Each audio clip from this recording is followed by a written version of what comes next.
These are really docile bees. They don't bother you if you don't bother them, except that they kind of disassemble wood structures.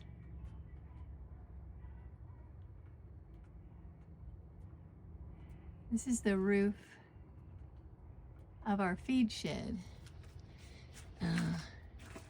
More of a lean-to, sort of.